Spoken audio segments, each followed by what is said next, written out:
주님께서 여러분과 함께 마르코가 전한 거룩한 복음입니다.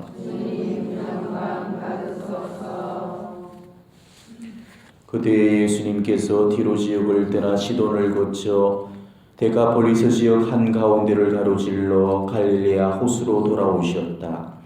그러자 사람들이 귀먹고 말 대덮는 이를 예수님께 데리고 와서 그에게 손을 얹어 주십사고 청하였다. 예수님께서는 그를 군중에게서 따로 데리고 나가셔서 당신 손가락을 그의 두 귀에 넣으셨다가 침을 발라 그의 혀에 손을 대셨다.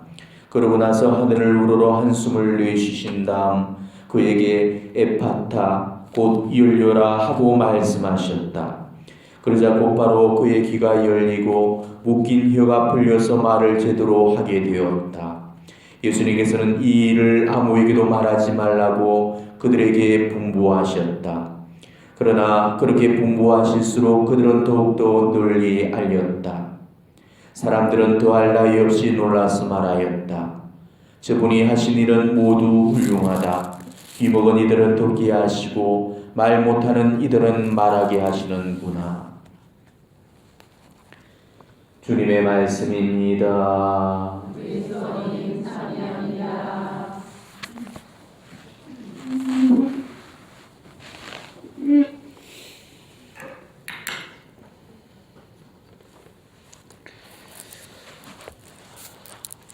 반벙어리를 고치신 기적 이야기를 우리가 오늘 듣게 됩니다.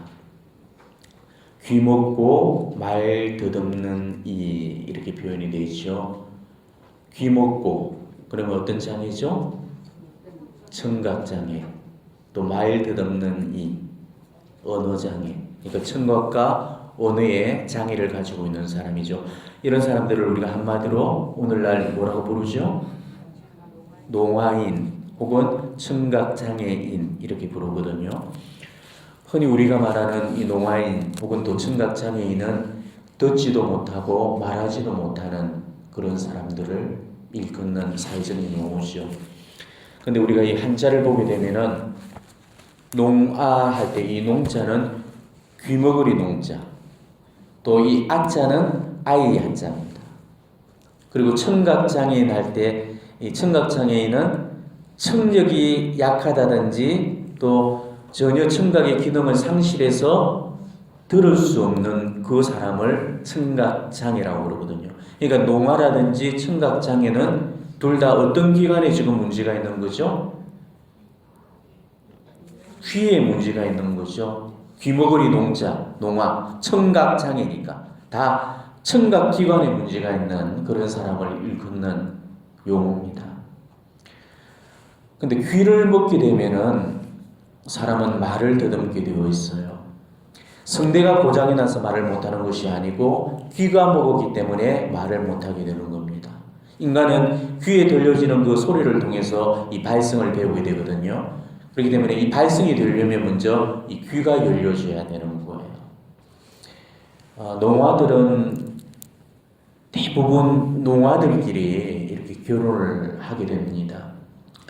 요즘에 그런 경우가 거의 없지만은 예전만 해도 이 농교육이 제대로 되어 있지 않았기 때문에 그 농아인 그 부부 사이에서 태어난 그 아이들은 농아도 아닌데도 불구하고 그 부모로부터 말을 배우지를 못했기 때문에 언어 지각 능력이 상당히 떨어지는 그런 경우들이 허다히 많았습니다.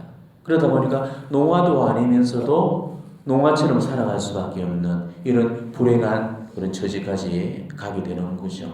그러니까 이거는 지금 뭘 의미합니까? 말을 하는 게 문제가 아니고 말을 듣는 게 문제라는 거죠. 바로 말을 들음으로 인해서 우리는 그 언어를 습득을 하게 되어 있습니다. 제가 왜 이런 말씀을 꺼내냐 하면은 저는 이 오늘 복음에서 귀먹고 말 더듬는다는 바로 이 표현을 육적인 그런 차원에서만 보지 않고 오늘은 좀 영적인 차원에서 여러분들과 함께 한번 나눠보고 싶어서 그래서 이 말씀부터 먼저 드리는 거죠. 사실 우리는 귀먹고 말 더듬는 이런 육적 장애는 가지고 있지 않습니다. 막 귀먹은 사람들이 이런 데 와가지고 근처인들과 어울려서 미사를 드릴 수는 없죠. 못 듣기 때문에 앉아있어도 제 강론을 알아들을 수도 없고 또 미사에 온전히 참여할 수도 없습니다. 그런 사람들은 농화 선교회로 가야 되겠죠. 그러니까 오늘 이 복음은 육적인 의미에서 본다면은 아마 여러분한테는 해당이 되어지지 않을 겁니다. 그렇지만은 영적인 의미에서 본다면은 어쩌면 우리 모두에게 다 해당이 되는 그런 소리일 거예요. 사실 우리가 얼마나 큰 그런 영적 장애를 앓고 있는 그런 장애인들인지 우리는 잘 모르고 있죠. 육적인 귓구멍은 다들 뚫려 있지만은 영적인 귓구멍이 꽉꽉 막혀 있습니다. 육적인 혀는 부드럽지만은 영적인 혀가 딱딱하게 굳어져 있어요. 어디 귀만 먹고 혀만 굳어져 있겠습니까? 우리 오간 그야말로 성할 데가 없을 정도로 이 중복 장애를 앓고 있는 그런 존재들이 바로 우리들입니다. 눈이 있다고 해서 장님이 아니다 이렇게 말할 수 있겠습니까? 귀가 있다고 귀머거리가 아니다라고 말할 수 있겠어요? 혀가 있다고 해서 봉어리가 아니라고 말할 수 있겠습니까? 정말로 볼 것을 보지 못한다면 그 사람이 장님인 거죠. 정말 들어야 될 것을 듣지 못한다면 그 사람이 귀머거리인 거고, 정말로 말해야 될 것을 말하지 못한다면 그 사람이 봉어리인 겁니다. 내 귀가 지금 영적으로 얼마나 멀었는지, 또 내 눈이 얼마나 영적으로 멀었는지, 내 혀가 영적으로 얼마나 굳었는지를 안다면 내가 바로 장애자라는 것을 깨닫고 누구보다도 예수님으로 더 치유가 절실한 그런 존재라는 사실을 알게 될 겁니다. 그래서 오늘 이 복음에 비추어서 영적으로 귀 먹고 또 말 뜻없는 그런 우리 모습들을 한번 진단하고 또 점검받는 그런 시간들을 가져봤으면 좋겠습니다. 오늘날 지금 얼마나 많은 그런 신자들이 귀머거리고 살고 있는지 모릅니다. 하나님 말씀을 전하는 그런 사제로서 그게 너무나도 안타까운 현실이 아닐 수 없죠. 신앙생활을 하면서도 하나님 말씀 듣지도 않고 하나님 말씀을 알려고 하지도 않고 그런 영적 귀머거리들이 너무너무 많다는 것입니다. 1년 가야 이 성경책 한번 안 펼쳐보고 세례 때 받았던 그 성경책이 이 색깔에 그 먼지만 하얗게 쌓여있는 채로 쌓여 있습니다. 그러다 보니까 강론을 들어도 무슨 소리인지조차도 알아듣지를 못하고 시종일관 하품과 조롱과 분심으로 언제 끝날 건가 시계만 들여다보고 있는 그런 사람들이 많죠. 이런 사람들이 바로 하나님 말씀 앞에 귀가 막힌 그런 귀머거리들이에요. 그런데 귀만 먹었냐? 혀도 굳어 있죠. 귀가 먹으니까 혀가 굳어지는 거, 이거는 너무너무 당연한 겁니다. 그러니까 정교를 못하고 있는 거죠. 들은 게 있어야 증거를 하고 아는 게 있어야 증거를 하죠. 그러니까 정교를 못하는 그런 벙어리 소리를 듣고 있는 거죠. 그래도 여러분들은 이런 데 와가지고 사제가 주는 말씀들을 열심히 귀담아 듣다 보니까 주어 들은 말씀이라도 있고 해줄 말이라도 있지요. 하지만 그런 사람들은 들으려고 해도 안 들었기 때문에 아는 것이라고는 전혀 없는 겁니다. 교리를 제대로 알기나 합니까? 뭐 성경을 제대로 압니까? 머릿속이 그냥 하얀 배지장처럼 그렇게 되어 있죠. 그러니까 누가 물어봐도 꿀먹은 벙어리가 되어버리고 마는 것입니다. 이런 사람들이 과연 신앙생활을 제대로 할 수 있겠어요? 식당 가서 이 성우경조차 떳떳이 못 넣죠. 그리고 사람들 앞에 내가 신자요 하고 떳떳하게 밝히지도 못합니다. 이웃들한테 정교하기는 고사하고 자기 미기도마저 꼭꼭 감춘 채로 살아가죠. 성당 다니자는 그런 말 한마디 못 끝내고 꿀먹은 벙어리처럼 입을 다물고 살거든.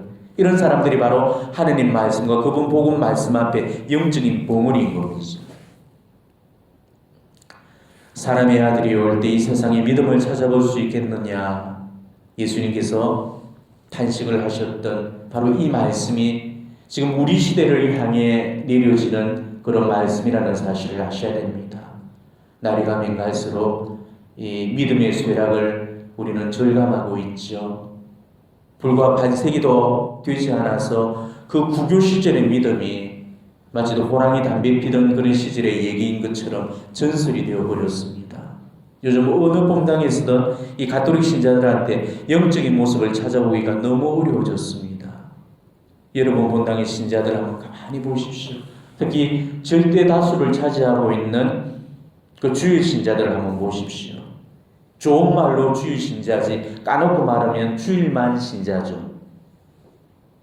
주일 신자들 대부분이 신앙도 제대로 못 챙기고 삽니다. 주일만 겨우겨우 나오는 정도죠.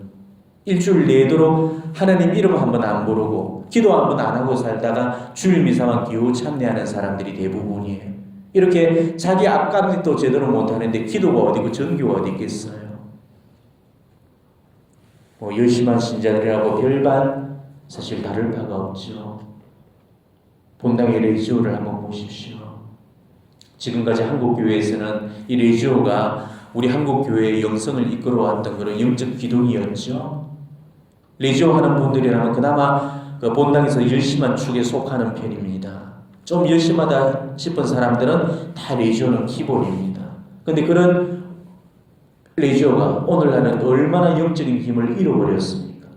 신심단체거든요, 레지오는. 이런 신심단체인 레지오가 기도단체라기보다는 지금은 활동단체 혹은 침묵단체로까지 이렇게 변질이 되어버립니다. 이거는 비단 레지오만의 문제가 아니죠. 성당 전반의 지금 분위기가 이런 방식으로 지금 흘러가고 있어요. 성당에서 기도하고 조배하는 사람 찾아보기가 드물죠. 템푸스 포플로룸이라고 그러죠. 성당을. 이 성당은 기도하는 만백성의 집이라는 의미예요. 근데 그런 거룩한 지성소가 기도가 사라지고 신교만이 무성한 그런 놀이공간으로 변해가고 있습니다. 교들끼리 모여봐도 영적인 대화라고는 찾아볼 수가 없죠. 그야말로 영양가 없는 무익한 잡담과 농담만 오가고 있고 기도하는 공동체라기보다는 먹고 마시고 노는 공동체가 되고 있는 것, 이게 오늘날 우리 교회의 현실입니다. 많은 신자들이 하느님에 관한 대화 없이 살아가고 있죠. 세속적인 이야기들은 그렇게 잘 하면서도 하느님에 관해서는 말 한마디 못하는 벙어리들이 얼마나 많은지 몰라요. 자, 하느님에 관해서 말이 없다는 것은 하느님에 관해서 아는 게 없다는 소리죠. 하느님에 관해서 아는 게 많으면은 자연히 할 말도 많아질 수밖에 없는 겁니다. 하느님에 관해서 아는 게 전혀 없으니까 할 말이 없을 수밖에 없는 거죠. 그러니까 벙어리 아닌 벙어리로 살아갈 수밖에 없는 거죠. 지금 이런 벙어리들로 우리 교회가 넘쳐나고 있다는 겁니다. 어떤 사람들은 하루 종일 하느님과 관련된 그런 대화로 사는 사람이 있고요. 또 어떤 사람은 하루 종일 세속적인 대화로만 하루를 살아가는 그런 사람들이 있어요. 자, 여러분들은 지금 기도하는 영혼들이고 또 봉헌의 삶을 살아가는 그런 분들이기 때문에 여러분들이 지금 하고 있는 일상적인 대화는 하느님에 관한 그런 말씀 또 신앙의 언어로만 아마 이렇게 거의 대부분이 채워지고 있을 겁니다. 누구를 만나건 또 성당에서든 집이건 이야기를 할 때 다 그 주제가 성당에 관련된 신앙에 관련된 그런 내용과 그런 주제를 놓고 우리 대화가 오가게 되죠. 오늘 성당에서 무슨 일이 있었다, 오늘 레지오 교본에 이런 내용이 있더라, 오늘 신부님이 어떤 강론을 했다, 오늘 복음의 어느 구절이 마음에 들더라. 전부 다 신앙의 언어가 우리 일상의 그런 대화를 차지하고 하느님과 하느님 그 말씀이 그 대화의 중심을 이루게 되는 거죠. 관심이 그것밖에 없어. 하느님 영역에서 일어나는 일 외에는 관심이 없고 세속적인 대화에는 하면 할수록 헛헛함을 느끼게 되죠. 맞죠? 예. 오늘 우리가 주기를 받는 성녀가 누구시죠? 스콜라스티카 성녀. 이분도 그러셨어요. 이분하고 남매 시간이 누구였습니까? 베네딕토 성인이 바로 오빠였죠. 스콜라스티카 성녀하고 베네딕토 성인은 온누이 관계면서도 영적인 동반자였고 영적인 연인 사이였어요. 그래서 자주금 1년에 적어도 한 차례씩은 만나서 깊은 그런 영적 담화를 나누곤 했습니다. 이 온누이한테는 이 영적 담화가 정말 유일한 행복이었거든요. 그런데 성령께서 마지막 돌아가시기 전 3일 전에 이제 죽음을 예감을 하시게 됩니다. 그리고 그 성녀가 마지막으로 오빠 베네딕토 성인을 만나게 되죠. 그리고 늘 하시는 대로 함께 모여서 기도를 하고 또 깊은 영적 담화를 나누게 되었습니다. 이제 밤이 되었어요. 집에 돌아갈 시간이 됐죠. 성녀가 오빠한테 다음날 아침까지 좀 함께 있으면서 좀 더 깊은 영적 대화를 더 나누자고 이렇게 간청을 합니다. 근데 이때 베네딕토 성인은 매몰차게 수도의 규칙에 충실해야 된다고 완강하게 거절을 해버리죠. 이때 성녀가 눈물을 흘리면서 하느님께 기도를 합니다. 근데 기도를 마치자마자 갑자기 이제 베네딕토 성인이 문 밖으로 나가려고 했는데 갑자기 느닷없이 세찬 비바람이 몰아치면서 베네딕토 성인이 밖으로 나갈 수가 없는 거죠.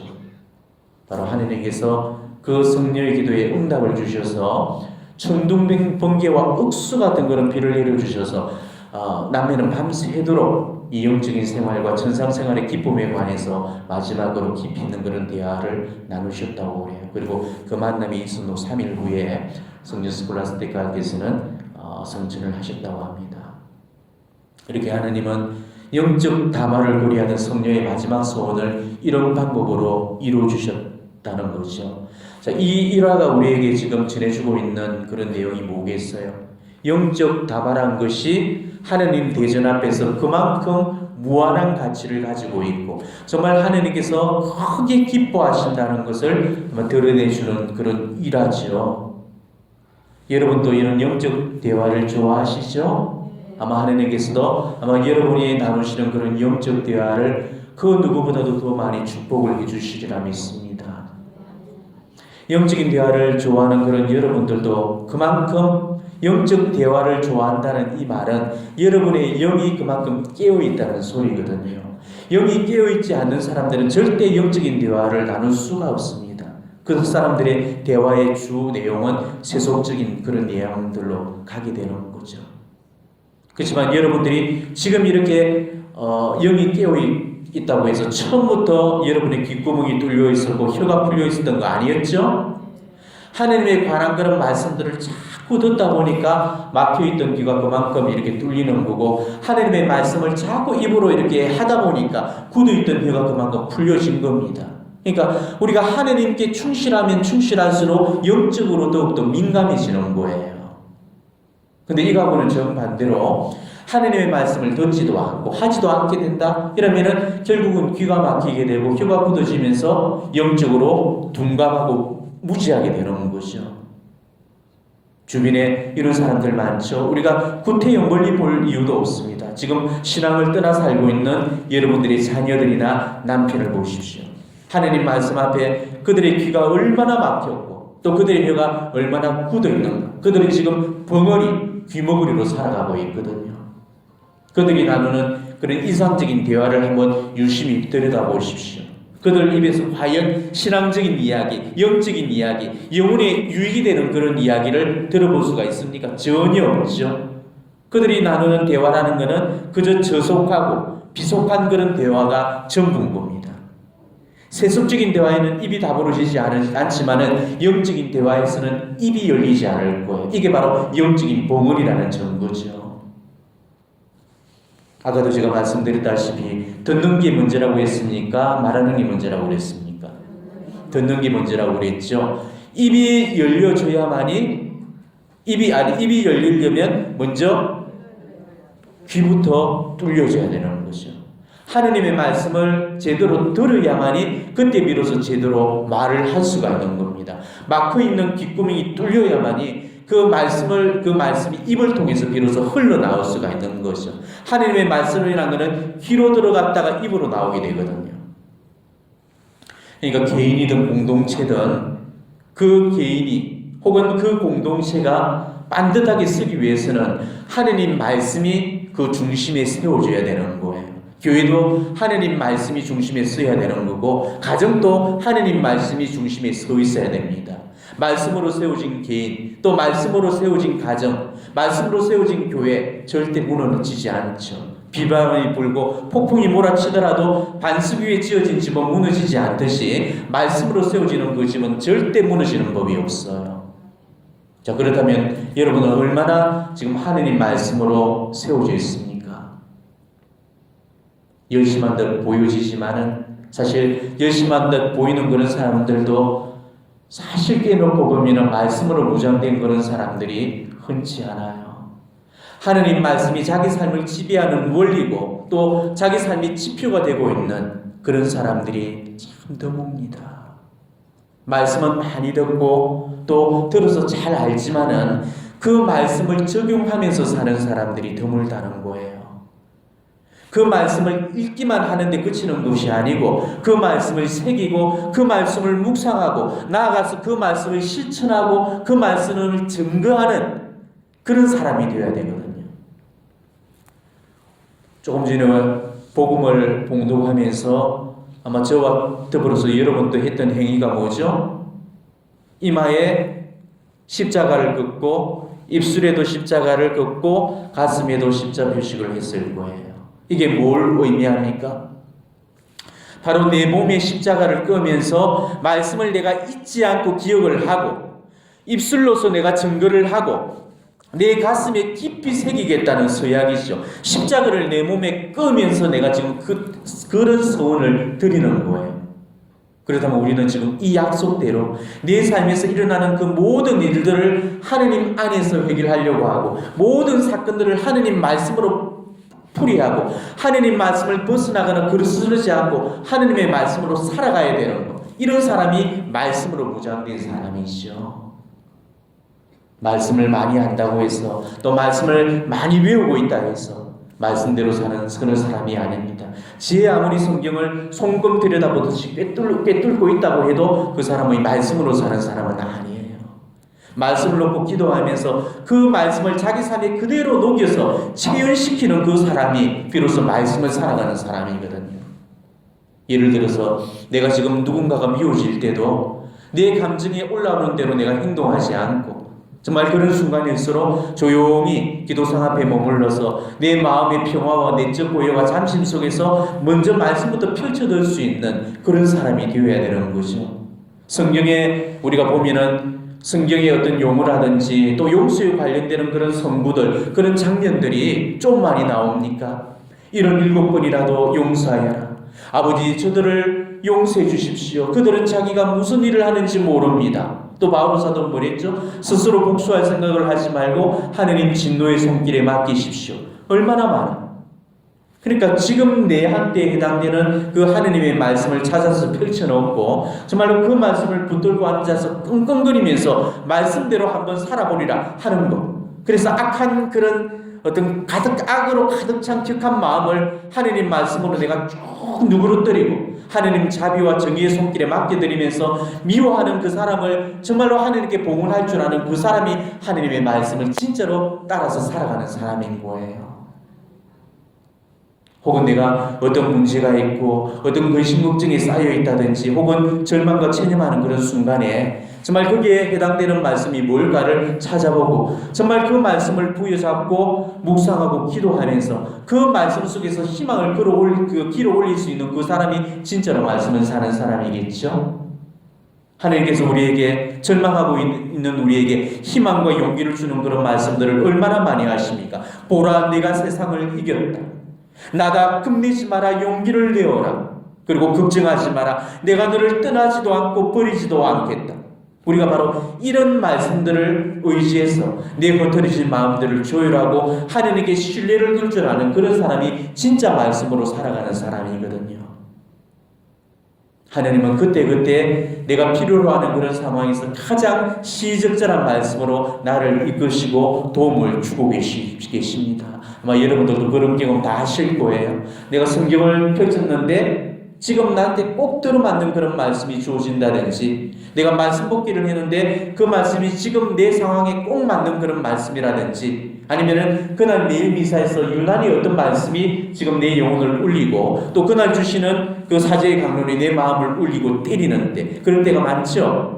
그럴 때 바로 그 말씀을 듣고 그냥 우리가 무심히 흘려버리지 않고 그 말씀을 정말 붙들고 묵상하면서 내 삶 속에서 그 말씀이 주는 의미를 내가 캐내면서 그 말씀이 살아있는 하느님의 말씀이 될 수 있도록 내 삶에 살려내야 되는 거죠. 왜냐하면 그 말씀은 하나님께서 지금 내한테 가장 필요로 하는 말씀을 주시는 거니까. 그러니까 그 말씀은 하느님의 선물이죠. 하느님은 바로 그 말씀을 통해서 내 기도에 응답을 주시는 거고, 내가 그 말씀을 붙들고 회복되고 치유되고 해방되기를 원하시거든요. 그러니까 그 말씀 속에는 하느님의 뜻이 담겨져 있죠.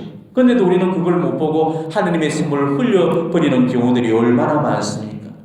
근데 화해하기를 원하시고 바라시는 그 하느님으로부터 바로 그날 복음을 통해서, 또 그날 강론을 통해서, 혹은 그날 받은 어떤 말씀 뽑기를 통해서, 또 내가 펼쳤던 성경의 구절들을 통해서 그 화해의 말씀이라든지 혹은 용서의 말씀을 분명히 주셨는데도 내가 그 말씀을 붙들려고 하지 않고, 어떻게 하면 저 인간을 내가 좀 짓밟을 수 있을까, 보복할 수 있을까, 그 생각만 내가 하고 있다면은 그야말로 그 사람이야말로 가장 완고하고 오만한 귀머거리가 되고 마는 거죠.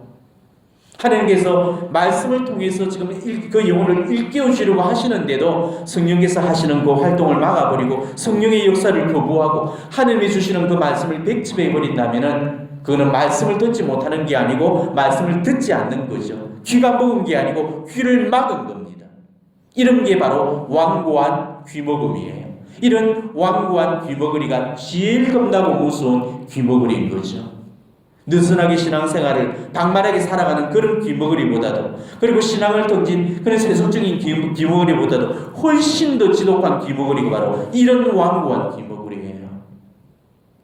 하느님 말씀을 알아듣지 못하는 귀머거리보다 하느님 말씀을 들으려고 하지 않는 그 귀머거리가 훨씬 지독하고 훨씬 무서운 겁니다. 오만함이 정말 딱딱하게 굳어져서 하느님 말씀을 자기 편한 대로만 해석하려고 하고, 지 듣고 싶은 대로만 골라 들으려고 하고, 듣기 싫은 말씀은 무조건 밀쳐내버리고 거부해버리거든. 이런 귀머거리는 귀가 막힌 게 아니고 지 스스로 귀를 막고 있는 거기 때문에 자기 스스로가 그 귓구멍을 열지 않는다면 절대로 들을 수 없는 그런 고약한 귀머거리인 겁니다. 근데 열심한 사람들을 보면은 이 열심한 사람들일수록 이런 고약한 귀먹음에 잘 걸리게 되죠. 자기 삶을 때리는 그런 아픈 말씀은 절대 들으려고 하지 않고요. 지 좋아하는 그런 말씀들만 골라 들으려고 하고, 달콤하고 위로가 되는 그런 말씀만을 원하게 되거든. 개신교회 그 목회자들 설교를 보게 되면은 그 설교의 중심 주제가 회개라든지 이런 게 희생이라든지 보속이라든지 우리는 그런 것들이 중심 주제가 되지만은 개신교회의 그 설교의 중심 주제는 축복이거든요. 회개나 어떤 그 삶을 꼬집어내는 그런 설교는 인기가 없죠. 그런 설교를 하면은 헌금이 그치지를 않고 교인들의 이탈이 이렇게 심화되어지기 때문에, 그래서 목회자들이 그런 주제를 피하게 되는 겁니다. 사제가 강론대에서 돈 이야기 하면 어떻게 됩니까? 또 돈 얘기하시네. 우리 신부님은 맨날 하여튼 돈밖에 모르신다. 그러면서 딱 귀를 막고 마음을 닫는 그런 사람들이 얼마나 많습니까? 그런 사람들한테 사제의 입을 통해서 주시는 하느님의 말씀이 어떻게 그 심령 속을 파고 들어갈 수가 있겠어요? 아무리 하찮은 그런 말씀이라도 하느님의 이름으로 선포되는 그런 말씀들은 하나도 하찮은 게 없어. 하나님은 그 하찮은 말씀들을 통해서도 영혼을 치유시키고 변화시키시거든요. 그러니까 사제의 강론이 어떤네 저떤네 그렇게 말하는 사람들이 많지만은 아마 여러분들도 하도 귀가 지금 럭셔리하고 고급스러진 그런 사람들이기 때문에 웬만한 강론은 지금 성이 차지를 않죠. 평이하고 그냥 보편적인 그런 말씀들을 선포하게 되면 아이고 또 뻔한 그런 소리 하시네 그러시고, 또 조금 지루하다 싶으면은 저 신부님 강론은 들을 게 없다 그렇게 했다고 판단을 해버리거든요. 그렇지만 정말로 우리가 알아야 될 것은 내가 지겹다고 생각하고 하품을 하는 그런 강론에도 정말로 눈물을 흘려서 회개하는 그런 영혼들도 있고요. 일생일대의 존재론적인 변화를 일으키는 그 영혼들이 있다는 사실을 여러분이 아셔야 돼요. 나한테는 비록 지루한 말씀이 어떤 한 영혼한테는 그 사람의 일생을 송두리째 뒤바뀌는 놀라운 은혜의 말씀으로 작용할 수가 있다는 것이죠. 그러니까 선포되어지는 그 말씀이 문제가 있다기보다는 들으려는 그 귀가 문제가 있는 거죠. 하나님의 말씀을 향해서 열려있지 못하는 자신의 영적인 귀를 탓을 해야지, 선포되어지는 그런 말씀이 탓을 돌려서는 절대 안 된다는 것입니다. 물론 때로는 사제들이 정말 준비되지 않는 그런 말씀을 선포할 때도 있어요. 그렇지만은 그런 와중에서라도 성령께서는 바로 그 사제의 입을 통해서 역사하시고 하나님의 말씀을 향해서 열려있는 그런 영혼들을 향해서 당신의 은총을 쏟아주시거든요. 때문에 아무리 우리한테 들을 게 없는 그런 강론이라 해도 들을 준비가 된 그런 영혼들한테는 받을 은총은 다 받게 되어 있다는 것입니다. 어떠한 말씀이라고 할지라도 우리는 하느님 말씀 앞에 겸손해져야 돼요. 귀를 열고 마음을 열고 하나님의 말씀을 유순하게 받아들여야 됩니다. 우리에게서 있는 그런 영적인 오만함, 편견, 완고함 이런 것을 부숴버리고 정말 하나님 말씀을 유순하게 받아들이는 그런 순종적인 귀만 가진다면 아마 하나님의 말씀이 여러분을 변화시키고 여러분을 새로운 모습으로 그렇게 다듬어 주실 거예요. 언제 어디서나 정말 하나님 말씀을 향해서 여러분의 귀가 온전히 열려있기를 바랍니다. 어떤 말씀 앞에서도 정말 겸손하고 그리고 순종적인 모습으로 그 말씀을 받아들이시기를 바랍니다. 하나님 말씀은 어느 한 가지도 나에게 주시는 말씀이 아닌 게 없고 나한테 해당되지 않는 말씀이 없어. 모든 말씀들이 남 들으라고 주는 말씀이 아니고 나 들으라고 주는 말씀이에요. 오늘 독서도 그렇고 오늘 복음도 그렇고 오늘 화답성도 그렇고 모두가 다 나 들으라고 주어지는 말씀입니다. 자, 오늘 독서에서도 보듯이 하나님 말씀에 순종하지 않았던 그 아담과 하와의 모습 속에서 바로 내 모습을 찾아내야 되는 거고요. 또 예수님께서 귀가 열려라 하심에 에파타 했던 그 예수님의 외침이 완고한 나를 향해서 부르짖는 외침이라는 것을 알아들으시면서 나에게 주시는 고발로 그 말씀을 새겨드려야 되는 겁니다. 우리는 이 하느님 말씀 앞에 언제나 에파타의 자세로 설 수 있어야 되는 거예요. 항상 어떠한 말씀이라도 그 말씀 앞에 여러분의 그 심령을 활짝 열어두시고 하느님의 말씀이 살아있는 말씀이 되고 정말로 생명력 넘치는 그런 말씀이 되어질 수 있도록 말씀을 향해서 여러분의 마음을 활짝 유셔야 되는 겁니다. 하느님의 말씀은 성경책 속에 활자로 이렇게 인쇄되어 있는 그런 죽은 글씨가 아닙니다. 오늘을 사는 내 삶 속에 끊임없이 꿈틀대고 살아 움직이는 생명의 말씀이 되어야 되는 거죠. 성경 속에 활자체로 주고 있는 그 말씀을 내 삶 속에서 살려내야 되는 것. 이게 우리가 정말로 해야 될 숙제입니다. 그게 진짜 믿음을 아는 거죠. 그리고 하나님의 그 말씀은 우리가 들음으로서만 끝나서는 안 된다는 거예요. 하느님의 말씀은 내 귓구멍으로 들어와서 내 마음을 움직여 놓고 나서 반드시 손과 발로 이동을 해서 그리고 내 삶을 움직여 놓고 그러고는 다시 내 입으로 나가셔야 되는 거예요. 들은 것을 깨닫고 깨달은 것을 실천하고 실천하는 것을 증거하고 선포해야 되는 거. 이래야 하느님의 말씀이 살아있는 말씀이 되어지는 겁니다. 그래서 야고보 사도께서도 말씀하셨죠. 말씀을 듣기만 하여 자신을 속이는 사람들이 되지 마십시오. 말씀을 듣기만 하되 그 말씀대로 살지 않는다면 그 또한 영적인 벙어리가 되는 겁니다. 말씀을 들었다면 말씀대로 살아야 되고 그 말씀을 입으로 선포하고 삶으로 증거해야 되는 겁니다. 하느님의 말씀은 복음이고 기쁜 소식이죠. 자, 복음 말 그대로 기쁜 소식. 그러니까 우선 내가 하느님 말씀 앞에 기뻐해야 되는 겁니다. 그게 복음이죠. 나한테서 복음이 상대방한테서 복음일 수가 있죠. 내가 기쁘지 않는 걸 상대방한테 복음이라고 증거해 본들 내가 안 기쁜 걸 전하는 것이 어떻게 복음일 수가 있겠어요. 그러니까 우선적으로 그 복음이 되려면 남들에게 전하기 앞서서 그 복음이 진짜로 내한테서 기쁜 소식이 돼야 돼. 그래야 내가 남들에게 기쁜 소식을 전할 수가 있는 거죠. 근데 복음이 안 기쁘다? 이 사람은 엉터리예요. 성경이 지금 누구 이야기를 해주고 있는 거죠? 남의 이야기를 해주고 있는 게 아니죠. 성경의 모든 이야기들은 바로 내 이야기를 해주고 있습니다. 성경의 인물 하나하나가 다 내 모습인 거죠. 하느님께서 내 삶에 베푸셨던 그 은혜의 역사가 고스란히 담겨있는 그 책이 바로 성경책이에요. 여러분 정말 그걸 안다면은 이 하느님의 말씀을 듣고 또 사제의 강론을 들었다면은 절대로 입 다문 그런 벙어리가 되어서는 안 됩니다.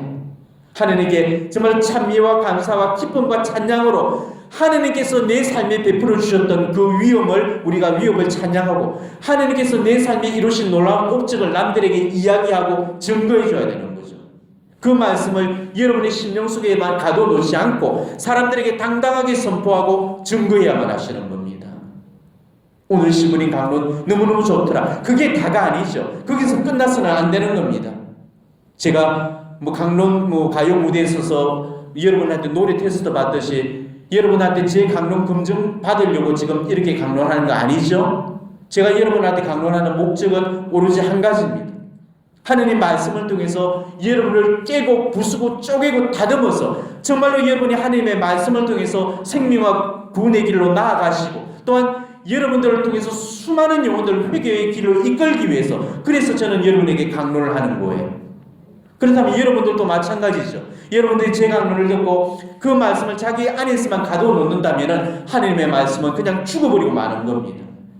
분명히 살아있는 하느님의 말씀을 제가 입으로 전해줬는데도 말씀의 불을 꺼버리고 살려내지 못하는 거죠. 적어도 여러분들이 사제 강론을 들었다면 정말 우리를 구원할 수 있는 이름은 이름밖에 없습니다. 그러면서 예수님만이 진정한 구원자시라는 것을 세상 앞에 증거하시고 세상 앞에 선포해 주셔야 되는 거죠. 바오로 사도께서는 우리를 일컬어서 그리스도의 추천서라고 그렇게 이야기를 합니다. 그러니까 우리가 확성기가 되고 우리 삶이 전단지가 되고 우리 존재 그 자체가 예수 그리스도를 증명하는 증명서가 되어야 된다는 것이죠. 입으로 그리스도를 선포하고 삶으로 그리스도를 증거하면서 주님께서 추천하시는 사람답게 주님을 위해서 살아가야 되는 거예요. 하나님께서 우리에게 입을 주신 이유가 바로 여기 있죠. 그 입으로 세속적인 얘기를 하는 게 아니고 하느님에 관한 이야기를 하면서 세상을 앞에 하느님을 들려줘야 되고 하느님에 관한 말을 해줘야 되는 겁니다. 그런데도 우리는 어떻죠? 하루 중에 우리가 얼마나 많은 시간들을 세속적인 이야기들을 주고받으면서 영적으로 전혀 도움이 되지 않는 무익하고 가치 없는 그런 대화에 우리의 귀중한 시간들을 지금 낭비하고 있습니까? 저는 여러분들이 좀 더 영적인 가치에 눈을 뜨시고 영적인 가치에 귀를 기울이시고 영적인 가치에만 입을 열 수 있는 그런 분들이 되셨으면 좋겠습니다. 세속적인 것들에 대해서는 정말 말을 아끼고 입을 다무는 그런 벙어리가 좀 되시고 하느님에 관해서는 떠버리처럼 열심히 입을 열고 살았으면 좋겠어요. 제발 불필요한 그런 말들 앞에 침묵을 지키시고 정말로 해야 될 그런 말들 앞에 지혜를 좀 가지셨으면 좋겠습니다. 바오로 사도께서도 떠버리라는 그런 별명으로 불려졌죠. 바오로 사도께서 쓰잘데기 없는 그런 말을 해서 그런 별명이 붙여진 게 아니었습니다. 아테네를 정교하는 동안에 바오로 사도께서는 끊임없이 복음을 선포하게 됩니다. 그런데 그럼에도 불구하고 아테네의 정교는 완전히 실패로 끝나버리게 됩니다. 그때 그 철학자들이 이 바오로 사도가 광장에 나왔을 때 그런 이야기를 하죠. 저 떠버리가 도대체 무슨 말을 하려고 하는가? 그러면서 비웃으면서 무시를 때립니다. 그렇지만은 바오로 사도는 그 말에도 아랑곳 없이 하느님을 위해서 복음을 위해서 최고 최선으로 끊임없이 입을 열게 되죠.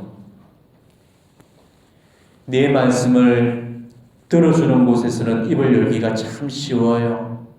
하지만은 내 말씀을 배척하고 반대하는 곳에서 입을 연다는 거 그는 정말 괴로운 일입니다. 저도 지금 여기저기 강의를 다니고 있지만은 제가 제일 힘들어하는 강의가 본당 주일 신자들을 대상으로 하는 어떤 특강입니다. 그런 자리로 불려갈 때가 제일 괴로워요. 성령 기도회라든지 어떤 말씀 사도직 공동체에 제가 썼을 때는 제가 전하는 말씀 한마디 한마디가 그냥 그 영혼들 속으로 스펀지처럼 그냥 쫙 빨려 들어가는 그런 느낌을 받게 되거든요. 그럼 말씀을 해도 신이 나고 즐겁고 그래서 더 주고 싶고 더 본신으로 힘을 다해서 제가 열강을 하게 돼요. 근데 본당 주일 신자들을 상대로 하는 그런 강의는 그거와는 완전히 딴판이죠. 지금 주일미사 얼른 끝내고 빨리 집으로 가고 싶은 신자들을 억지로 마지못해 붙들어 놨으니까 시간아 어서 가라 그 마음으로 앉은 사람들이 대부분이에요. 그러니까 제가 강의를 해도 이거는 뭐 벽을 보고 강의를 하는 건지 허공에 대고 강의를 하는 건지 모를 정도죠. 아무리 뜨거운 말씀을 전해줘도 전혀 마음이 움직이지를 않습니다. 웃어야 될 순간도 웃지를 않죠. 감동한 순간에도 하품만 하고 앉아 있습니다. 이런 사람들한테 입을 연다는 거 너무너무 매빠지고 괴로운 일입니다. 하지만 그런 순간에도 저는 마음속으로 에파타 그렇게 성령을 청하면서 제 강의를 끝맺습니다. 그리고 예레미야서의 그런 말씀을 놓고 기도하면서 성령께서 바로 저들의 완고한 심령을 열어주실 수 있도록 그렇게 청을 합니다. 예레미야서를 통해서 하나님이 이렇게 말씀하셨죠. 내 말이 너의 입에서 불이 되게 하고 저 백성은 장작이 되게 하여 그 불이 그들을 삼키게 하리라. 그러니까 말씀을 받아들일 수 없을 만큼 마른 장작처럼 바싹 마른 그런 영혼들 속에 성령께서 이 비천한 그 도구의 입에 불을 놓아주셔서 그들의 꺼져가는 그 심령이 성령의 불로 달궈져서 말씀으로 활활 불타게 올라달라고 그렇게 해달라고 기도를 하죠. 그러면서 저는 말씀을 힘차게 선포를 합니다. 결과나 성과에 대해서는 제가 알 바가 아니죠. 제 일이 아니고 하느님 일이시니까 영광도 하느님이 받으시는 거고 욕도 하느님이 잡수실 거고 이걸 봐도 하느님이 보시는 거고 손해를 안아도 하느님이 안으시는 거니까 정말 여러분도 그러셔야 되는 거죠. 예수님을 위해서라면은 어떤 순간에라도 네 입을 다물어서는 안 되고 절대 벙어리가 되셔서는 안 돼요. 누군가가 예수님의 복음을 공격하고 성모님을 배척하고 욕을 한다? 그걸 그냥 뿔먹은 벙어리처럼 가만히 듣고 있는 그런 사람들이 되어서는 안 되죠. 그거는 인내의 덕도 아니고 그거는 애덕도 아닙니다. 진리 앞에 입을 다무는 그 행위는 비겁한 행위죠. 우리는 과감하고 단호하게 그 순간에 입을 열고 진리의 파수꾼들이 되어줘야 됩니다. 입을 다문 채로 벙어리로 욕 안 먹고 사는 것보다 차라리 떠버리로 욕을 먹고 사는 편이 훨씬 더 낫는 거예요. 예수 그리스도와 그분의 복음 앞에서 제발로 벙어리가 되지 마시고 떠버리가 되도록 하십시오. 우리는 정말로 들어야 될 말씀들을 들어야 되고 해야 할 말씀들을 하면서 그렇게 살아가야 됩니다. 하느님 말씀 앞에 귀를 닫고 입을 열지 못하는 그런 귀머거리, 그런 벙어리로 사라져서는 안 되는 것이죠. 누구를 만나든 또 어떤 자리에 세워지건 간에 우리는 신앙의 용감한 수호자가 되어서 바로 예수 그리스도를 선포하고 진리를 증거하고 그리 선포하는 이 복음의 일꾼들이 되어야 되는 것입니다. 친구 가운데 내가 그동안 얼마나 내 입과 그리고 내 귀가 이 하느님의 말씀을 향해서 제대로 열려있고 혹은 뚫려있는지를 한번 점검하시면서 이 하느님 말씀 앞에 귀가 열리고 혀가 온전히 풀릴 수 있도록 특별히 성령께 에파타를 부르시면서 내 영적인 귀와 입을 열어주시도록 청하면서 오늘의 이 미사를 봉헌해 보시기를 바랍니다.